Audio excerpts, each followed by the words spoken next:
తెలంగాణలోని హైదరాబాద్ సంధ్య థియేటర్ ఘటనపై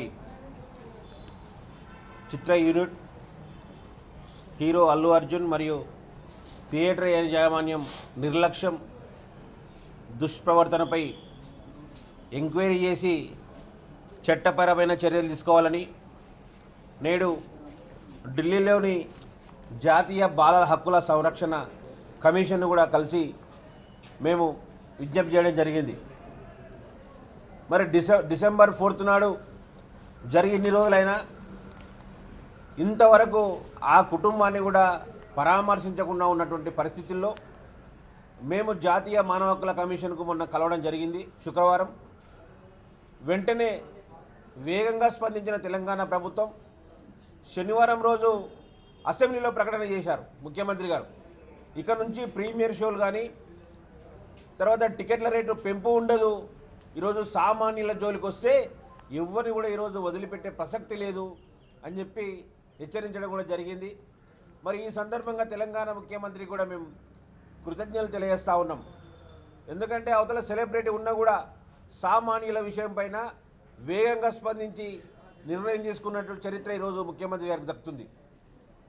అంతే అది జరిగినప్పుడు బాగానే ఉంది, కానీ తర్వాత మళ్ళీ అల్లు అర్జున్ ఏదో సాధించినట్టు ఆయన సినిమాలు అనుకుంటున్నాడో మళ్ళీ ఏదో కానీ మళ్ళీ ఒక ప్రెస్ మీట్ పెట్టి అవి ఫాల్స్ అలిగేషన్ అని చెప్పి గవర్నమెంట్ని అనే పరిస్థితి ఈరోజు ఉందంటే ఆయన కళ్ళు ఏ విధంగా నెత్తికెక్కినాయో ఒకసారి అర్థం చేసుకోవచ్చు. ఒక సీఎం మాటనే లెక్క లేకుండా ఆయన పోలీసులు చెప్తున్నది అవాస్తవం అని చెప్తుంటే ఆ రోజు జరిగిన విజువల్స్ కూడా ఈరోజు అన్నీ కూడా ప్రభుత్వం కూడా పోలీసు అధికారులు కూడా బయటపెట్టిన పరిస్థితి నేను చూసినాం మనం. అందుకే ఈరోజు జాతీయ బాలల సంరక్షణ కమిషన్ కలిసినాం. ఆర్టికల్ 21 ప్రకారం ఈరోజు జీవించే భద్రత హక్కు కూడా భంగం కలిగింది. భారత రాజ్యాంగం తర్వాత బాలల హక్కులపై ఐక్యరాజ్యసమితి కన్వెన్షన్ కిందటువంటి హామీ ఇచ్చిన ప్రకారం ఆరోగ్య హక్కు కానీ జీవించే భద్రత హక్కు అదేవిధంగా హాని నుండి రక్షణ హక్కు ఉల్లంఘన కూడా ఈ యొక్క సంధ్య థియేటర్ ఘటన ఉదాహరణగా నిలిచిందని మేము చెప్తా ఉన్నాం. కాబట్టి ఈరోజు 8 ఏళ్ల కుర్రాడు చిన్న పిల్లాడు, ఆ పిల్లాడికి ఎంతో ఉజ్వల భవిష్యత్తు ఉండే, ఇప్పుడు ఆ పిల్లాడు బ్రెయిన్ డెడ్తో బాధపడుతూ చాలా ఇబ్బందుల పరిస్థితి ఉంది. మేము మొన్ననే డిమాండ్ చేసినాం పుష్ప 2 కలెక్షన్లో 10% మా కుటుంబానికి ఇవ్వాలని. అదేవిధంగా ఈ ఘటనపై పూర్తి స్థాయి విచారణ చేసి సమగ్ర విచారణ చేసి కఠినంగా శిక్షించాలని చెప్పి బీసీ పొలిటికల్ చేసి పక్షాన మేము డిమాండ్ చేస్తూ ఉన్నాం. ప్రభుత్వం కూడా వెంటనే స్పందించాలి.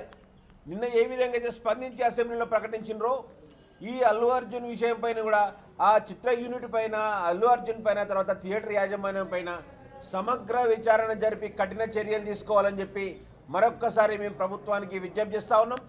మా ఫిర్యాదుపై స్పందించిన బాలల హక్కుల సంరక్షణ కమిషన్ కూడా వెంటనే ఈరోజు విచారణ చెప్తామని చెప్పి ఇవాళని ఈరోజు డీజీపీకి కూడా నోటీసులు పంపుతామని చెప్పి మాకు హామీ ఇవ్వడం జరిగింది. ఇవాళ డీజీపీకి పంపించి గవర్నమెంట్ సిఎస్ గారు కూడా పంపించి అక్కడ ఉన్న కేసు పూర్వాపరాలు కూడా అంతా తెప్పించుకొని వారిపైన యాక్షన్ తీసుకుంటామని చెప్పి మాకు హామీ ఇవ్వడం జరిగింది. ఈ సందర్భంగా ఈ యొక్క కమిషన్ కూడా మేము ధన్యవాదాలు తెలుపుతా ఉన్నాం. మరొకటి నిన్న చెప్పిండ్రు ఆయన ఇంతకుముందు ఏ సినిమాలో చూసినట్లు శిఖవార్తని ఏం చేయలేడు అనుకోట్టు, కానీ నేను చూసిన తెలంగాణ పోలీసులు ఏ విధంగా చేసిన రియల్ పోలీసులు ఆయన కూడా ఆయన బెయిల్పై ఉండి కూడా ఇది ఒక చట్ట వ్యతిరేకంగా కార్యక్రమాలకు పాల్పడతా ఉన్నాడు కాబట్టి ఆయనకు బెయిల్ రద్దు చేసి అరెస్ట్ చేయాలని చెప్పి మరొకసారి మేము పోలీసు వారికి విజ్ఞప్తి చేస్తూ ఉన్నాం.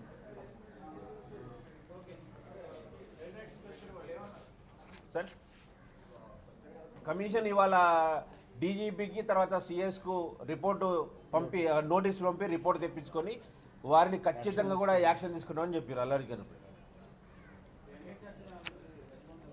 రెస్పాన్స్ వచ్చింది, ఎన్హెచ్ఆర్సీకి ఇచ్చినందుకే నోటీసులు పైన తెలంగాణ గవర్నమెంట్ కూడా వేగంగా స్పందించి కూడా మనం శనివారం చూసినాం. ఆ ప్రీమియర్ షోలు తర్వాత ఈ యొక్క టికెట్ రేట్ పెంపు ఉంటుందని గౌరవ ముఖ్యమంత్రి కూడా ప్రకటించడం మనం చూసాం తెలంగాణ అసెంబ్లీలో.